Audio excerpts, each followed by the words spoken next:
24 with Rod and Robert. Are you ready for the year? Thursday at 9 Central on ABC. I'm checking our weather list twice, and we'll find out if the weather will be naughty or nice coming up.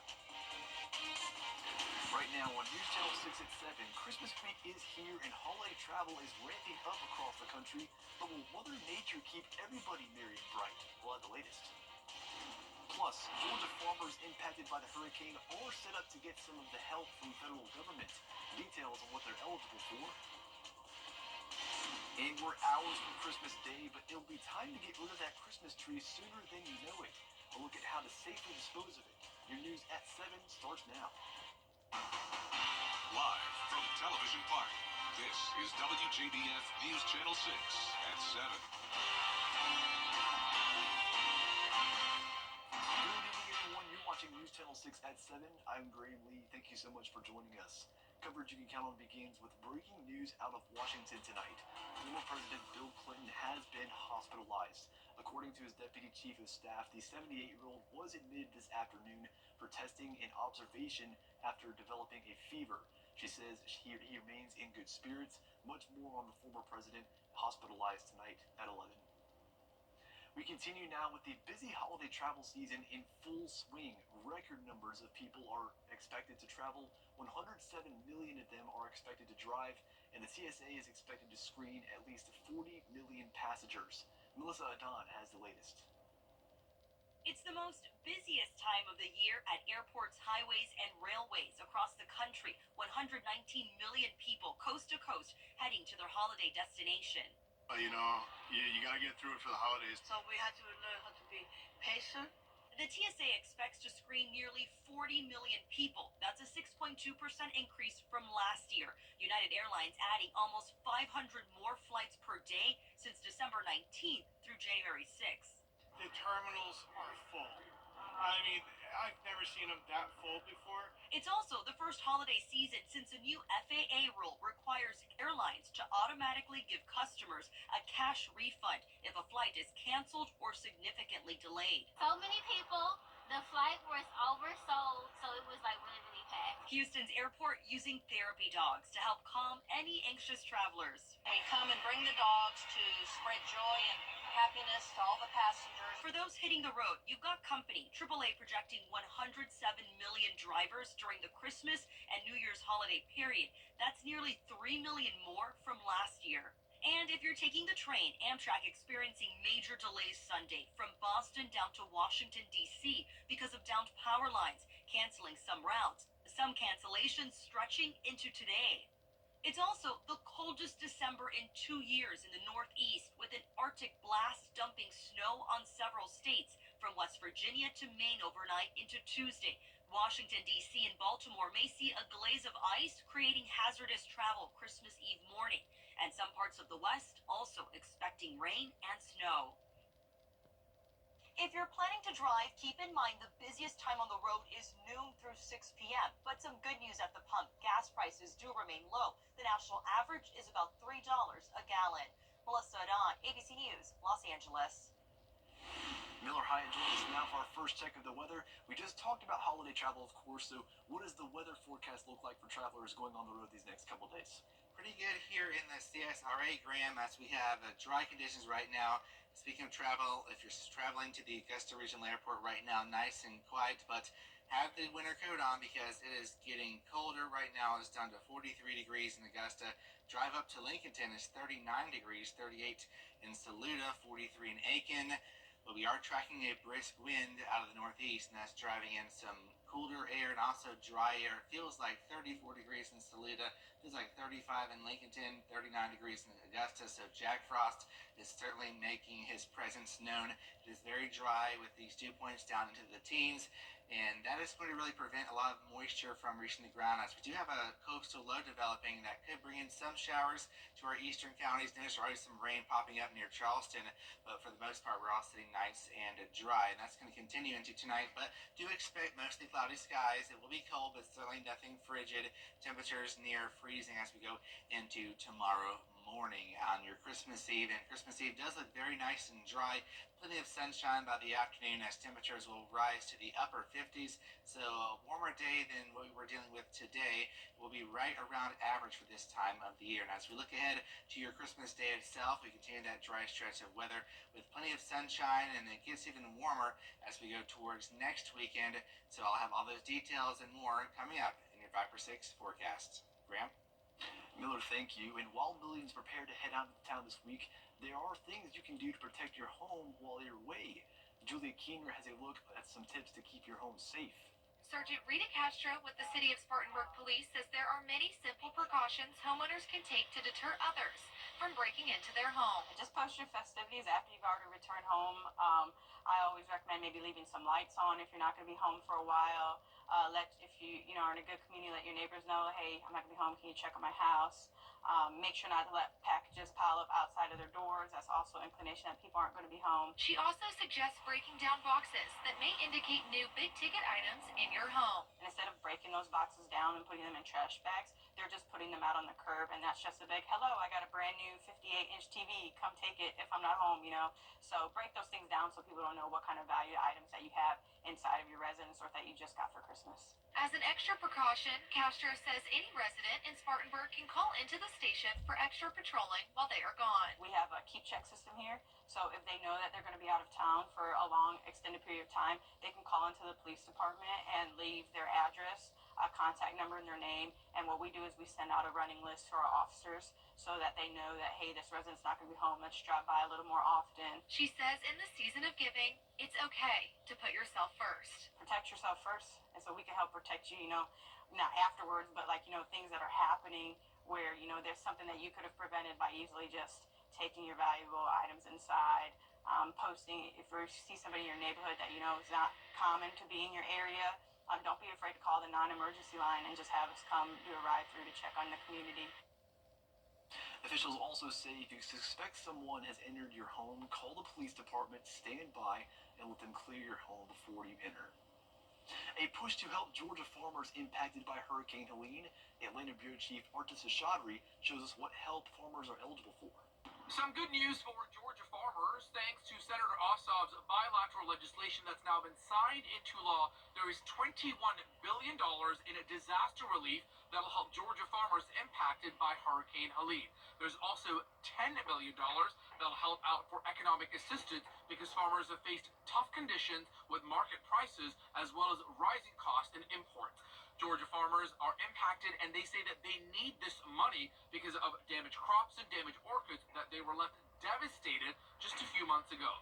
Senator Ossoff says he spoke to ranchers and growers across the state on what type of assistance and help that they would need, and he worked with more than 30 lawmakers in Congress to get this legislation signed into law. Senator Ossoff says agriculture is a vital part of Georgia's economy and that it is crucial to help Georgia's rural communities get back on track after the devastating impacts of Hurricane Helene. Remember that agriculture is Georgia's #1 industry, and rural Georgia depends upon agriculture as its lifeblood. If family farms in Georgia fail, then whole rural communities fail. The tax base there crumbles. Funding for infrastructure, for public education, for public safety is not available. The Department of Agriculture will determine if this will be either block grants or if producers will have to individually file for those grants, and that timeline will be announced in the coming days by the Department of Agriculture. Reporting in Atlanta, Archit Seshadri, Atlanta Bureau Chief. There will be several new faces on the Augusta Commission in January. One of those includes Don Clark, who took his oath of office this afternoon. Clark won the District 5 seat over incumbent Bobby Williams back in May.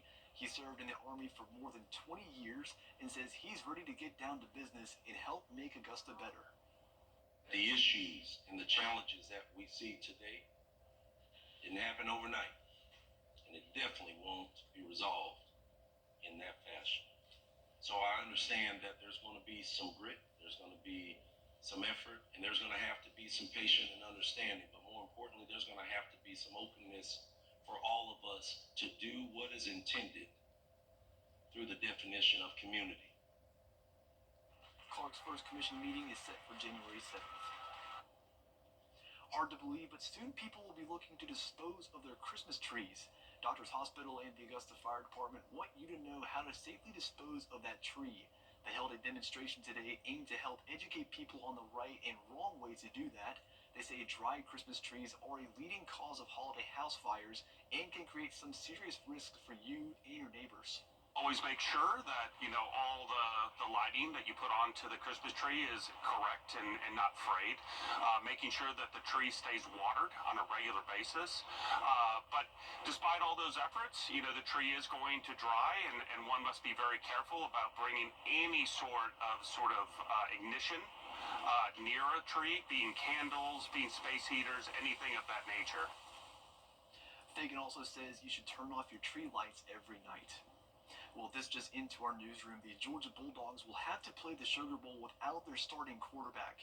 ESPN college football analyst Pete Thamel posting about a half hour ago that Carson Beck had successful surgery to repair his UCL, but he will not return for the rest of the year. The Bulldogs will turn to Gunnar Stockton, who took over the SEC championship when Beck was injured right before halftime. They take on number 3 Notre Dame in the college football semifinal on New Year's Day at 8:45. Coming up next, the man charged with murdering United Healthcare CEO back in Park. Well, the question everyone is asking is, will we see a white Christmas? Well, I hate to be a Grinch, but the answer is no. At least we'll be seeing sunshine. I'll have the full forecast coming up. I called Austin Jackson. The settlement that I received was life-changing. All my bills are paid, and I'm doing well. These are real people. Security film was right there with us all the way. I'm attorney Latasha Barnes from the Barnes Law Office right here in Augusta, Georgia. If you've been injured, call me first. We are all female firm. We are women who win. Call us today or visit us at thebarneslawoffice.com. Get the latest video in one click at WJBF.com. Now, your most accurate forecast with WJBF Live 5/6. We're taking a live look at Atlanta's Hartsfield-Jackson International Airport, where it is a busy time of year, of course, with the holiday travel. Right now, thankfully, no travel impacts from the weather as we're staying nice and dry. It is cold, though, so bundle up. 43 degrees if you're heading to Atlanta. It's cold here in the CSRA as well. We're in the 40s, clear skies, and we have this brisk wind out of the northeast, making it feel like the 30s. So looking at our major airport hub status, no delays across the board here at our major airports, which is good news. But of course, you want to check your local airline for the flight status, as it could be different than what you see here on your screen. So as far as satellite and radar goes, we have snow up in the Great Lakes and Ohio Valley. Right now, snow covering much of Michigan here, Saginaw, Michigan, Flint, Michigan, Lansing, Michigan, pushing into Detroit, Michigan, north of Grand Rapids, Michigan, and some snow also north of Milwaukee, Wisconsin. No snow here in the CSRA, unfortunately. So where there is that snow, you're seeing some moderate travel conditions on the roadways, also some moderate impacts up towards the northwest in Seattle and Portland, also in Boise, Idaho. So as far as our forecast here at home, nice and dry. We can't rule out a stray shower towards the southeast, but in Augusta, we're looking at a dry forecast overall, mostly cloudy skies. Temperatures fall to the 30s, so the big setup for tonight is that coastal low. That'll be bringing in some moisture, but cold, dry air is really going to prevent that from falling. So I'm expecting most of the moisture to be focused along the coastline. So Futurecast shows that rain pushing in south of the area, then moving on out quickly. So when we wake up on your Christmas Eve, we'll be seeing plenty of sunshine as high pressure builds on into the area, leading to a beautiful day, great weather to do any last minute Christmas shopping. We're looking at plenty of sunshine as well for Christmas Day itself. So a better forecast than previously thought, which is good news. But the rain is not far behind, as we do have another storm system that's going to be approaching as we go into the day on Thursday and Friday. So Futurecast for tonight shows mostly dry conditions. Notice that system pushing towards our east. We might have some showers in Barnwell, and Bamberg, and Allendale, but most spots will be dry. So Christmas Eve looking great. Great flying weather for those reindeer as they bring all the presents with Santa Claus. tomorrow night, and then Christmas Day we're looking at plenty of sunshine, a beautiful day. Maybe you're riding that new bicycle you're asking from Santa. We won't be seeing any impact of weather at all. But once we get to the weekend, we're looking at some increasing moisture chances of showers, maybe a storm going on into Sunday. Then looking at our temperature wise, we're looking at temperatures up to the upper 60s and maybe even 70 degrees. So here's your 10-day forecast. Notice that we do have some showers going on into the weekend, and then temperatures will be possibly approaching 70 degrees as we go on into the weekend. And then next week we wrap up December with mild temperatures in the 60s.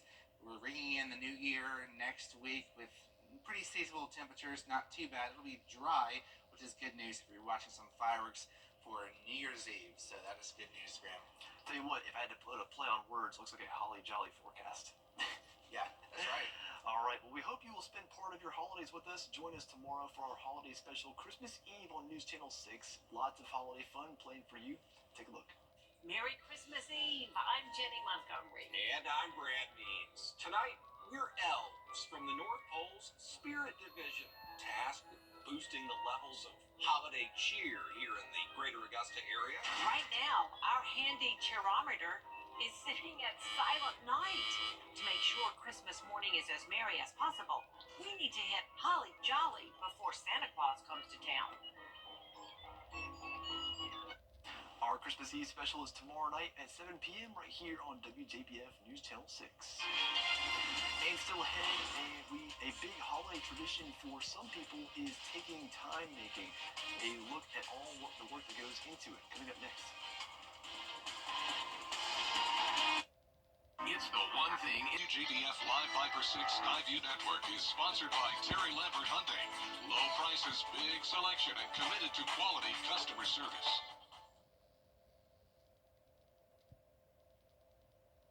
This time of the year is filled with special traditions, and in some areas it's not making candy or cookies, it's making tamales.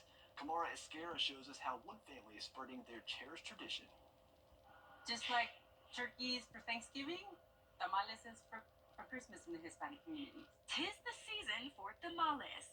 All the families get together, and you have, the grandmas that are kneading the masa, and then you have the aunts that are putting the masa on the corn husks, and somebody's rolling them, and they're cooking them. Tamales are a Hispanic tradition that started during the Aztec times, symbolizing family, love, and celebration. Today, the tradition and holiday staple live on through Doña Maria's Tamales, one of the oldest standing Mexican restaurants in the valley.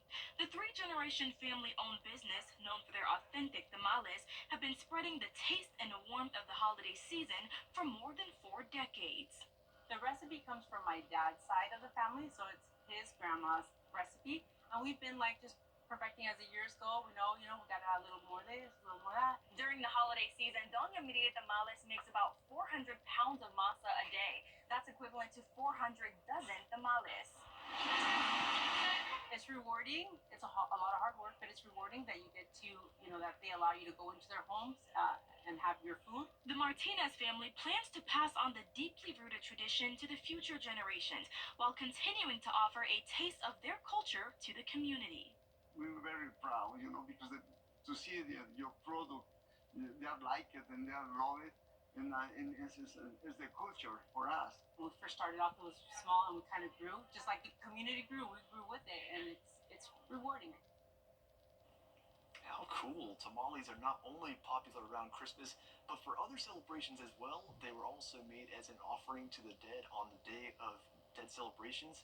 They are seen as the food of the gods. We'll be right back. Ready to develop more than a career? Apply at sciencego.com/career.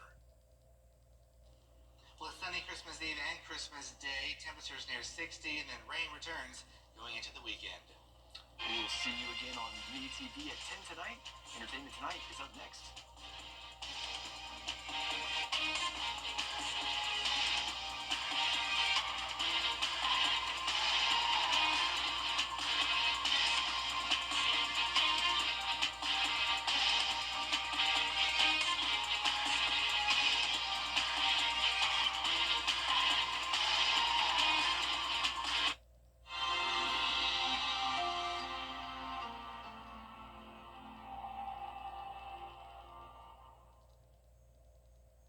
CSRA rookie. Get your tickets at genuine.com.